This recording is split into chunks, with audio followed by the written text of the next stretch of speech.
வணக்கம் பிள்ளைகளே. வணக்கம் அம்மா. அம்மா இன்று இந்திய அரசியலமைப்பு பற்றி கூற முடியுமா? நிச்சயமாக. இன்று நாம் பார்க்கப் போகிற பாடம் இந்திய அரசியலமைப்பு ஆகும். அனைவரும் கவனமாக கவனியுங்கள், சரியா? இந்திய அரசியலமைப்பு என்பது இந்தியாவின் உயர்ந்தபட்ச சட்டமாகும். இதில் மொத்தம் 25 பிரிவுகள், 12 அட்டவணைகள், 106 திருத்தங்கள், 448 உட்பிரிவுகள் உள்ளன. இந்திய அரசியலமைப்பு எப்படி உருவாக்கப்பட்டது? இந்திய அரசியலமைப்பை உருவாக்கும் பணி 29ஆம் ஆகஸ்ட் 1947ஆம் ஆண்டு முதல் இந்திய அரசமைப்பு நிர்ணய மன்றத்தால் தொடங்கப்பட்டது.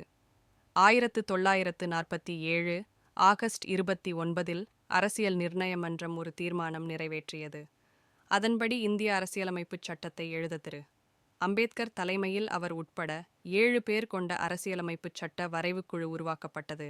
இந்திய அரசியலமைப்பு எப்பொழுது நடைமுறைக்கு வந்தது? முழுமையடைந்த அரசியலமைப்பு 1950 ஆம் ஆண்டு ஜனவரி 26 அன்று நடைமுறைக்கு வந்தது. இதன் மூலம் இந்தியா ஓர் ஒருங்கிணைந்த, தன்னாட்சி கொண்ட, குடியரசின் மக்களாட்சிக் கோட்பாட்டின்படி வழிநடத்துகின்ற நாடாக அறிவித்துக் கொண்டது. அடிப்படை உரிமைகள் என்றால் என்ன? இந்திய அரசியலமைப்பின் முதல் அத்தியாயத்தில் நாட்டின் பெயர், ஆட்சி பரப்பு ஆகியனவும், 2வது அத்தியாயத்தில் குடிமை, சிட்டிசன்ஷிப் பற்றியும் சொல்லப்பட்டுள்ளது. 3வது அத்தியாயத்தில் இந்தியரின் அடிப்படை உரிமைகள் பட்டியலிடப்பட்டு உள்ளன. அவற்றை காணலாமா? இந்தியாவிற்குள் அனைவரும் சம பாதுகாப்பு, வேறுபாடின்றி சட்டத்தின் முன் அனைவரும் சமம், பொது வேலைவாய்ப்பில் சம வாய்ப்பு, தீண்டாமை ஒழிப்பு, பட்டங்கள் ஒழிப்பு, சமய உரிமை, சிறுபான்மையினரின் பண்பாட்டு, கல்வி உரிமை, இவ்வுரிமைகளை காத்துக்கொள்ள உச்ச நீதிமன்றத்தில் வழக்கு தொடரும் உரிமை ஆகியன முக்கியமானவையாகும்.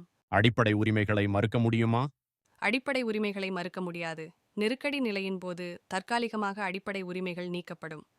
ஆனால் நெருக்கடி நிலை ரத்தானதும் அடிப்படை உரிமைகள் தானாக அமலாகிவிடும். அரசு நெறிமுறை கோட்பாடுகள் என்றால் என்ன?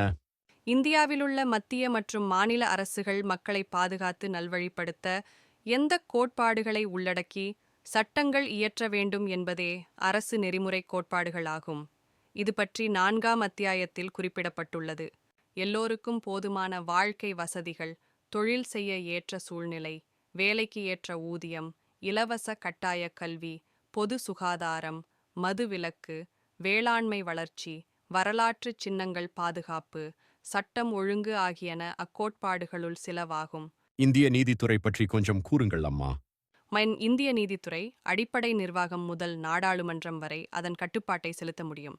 நீதித்துறை அரசியல் பொருள் விளக்குபவராக செயல்படுகிறது. இரு மாநிலங்களுக்கு இடையிலோ ஒரு மாநிலத்துக்கும் மத்திய அரசுக்கும் இடையிலோ ஏற்படும் பிரச்சினைகளில் நடுநிலையாளராக செயல்படும்.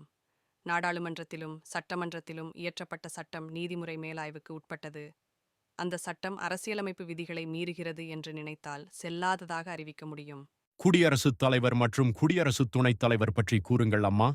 இந்திய குடியரசுத் தலைவர் என்பவர் இந்திய குடியரசு எனப்பட்ட இந்திய அரசின் தலைவர் ஆவார்.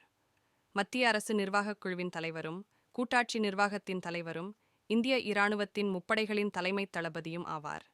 இந்தியாவின் முதல் குடிமகன் என்றும் அவர் குறிப்பிடப்படுகிறார். குடியரசு துணைத் தலைவர் பதவி என்பது இந்தியாவின் 2வது மிக உயர் பதவிக்குரியதாகும். குடியரசுத் தலைவருக்கு அடுத்த நிலையில் வரும் பதவியாகும். துணை குடியரசுத் தலைவரே நாடாளுமன்றத்தின் மாநிலங்களவை தலைவராவார். எனினும் இவருக்கு மாநிலங்களவை வாக்கெடுப்பில் வாக்களிக்கும் உரிமை இல்லை. ஏனெனில் இவர் மாநிலங்களவை உறுப்பினர் அல்லர். எனினும் வாக்குகள் சமநிலையில் இருக்கும்போது இவர் வாக்களிக்கலாம். மக்களவை மற்றும் மாநிலங்களவை பற்றி கொஞ்சம் கூறுங்கள் அம்மா.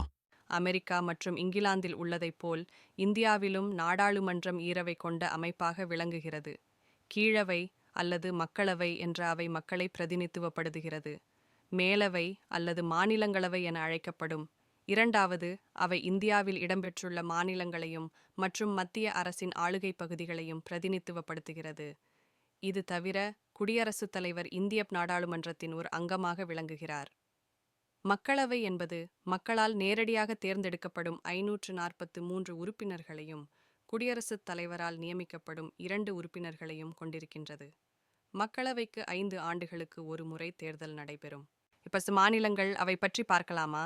மாநிலங்களவையின் 238 உறுப்பினர்கள் மாநில யூனியன் பிரதேச சட்டப்பேரவைகளால் தேர்ந்தெடுக்கப்படுகின்றனர். மேலும் 12 உறுப்பினர்கள் குடியரசுத் தலைவரால் நியமிக்கப்படுகின்றார்கள். இவர்கள் 6 வருடங்களுக்கு பணிபுரிவார்கள். மூன்றில் ஒரு பகுதி மாநிலங்களவை உறுப்பினர்கள் 2 வருடங்களுக்கு ஒருமுறை தேர்தல் மூலம் தேர்ந்தெடுக்கப்படுகின்றனர். அரசியலமைப்பை மாற்ற முடியுமா? அரசியலமைப்பை திருத்தும் செய்ய முடியும். பிரிவு 368 உள்ள செயல்முறைப்படி அரசியல் சட்ட திருத்தங்களை நாடாளுமன்றம் செய்யலாம். ஒரு திருத்த மசோதா 2/3 பங்கு பெரும்பான்மையினரின் வாக்கெடுப்பால் நாடாளுமன்றத்தின் 2 அவைகளிலும் நிறைவேற வேண்டும். மேலும் கூட்டாட்சி அரசியலமைப்பு தொடர்புடையதான சில திருத்தங்களை செய்ய மாநில சட்டமன்றங்கள் பெரும்பான்மை மூலம் உறுதிப்படுத்த வேண்டும். நன்றி அம்மா. இவ்வளவு நேரம் இந்திய அரசியலமைப்பு பற்றி விளக்கமாக கூறியதற்கு நன்றி. நல்லது குழந்தைகளே, நாம் நல்ல ஒரு குடிமக்களாக விளங்க வேண்டும், சரியா? அப்படியே நடப்போம் அம்மா.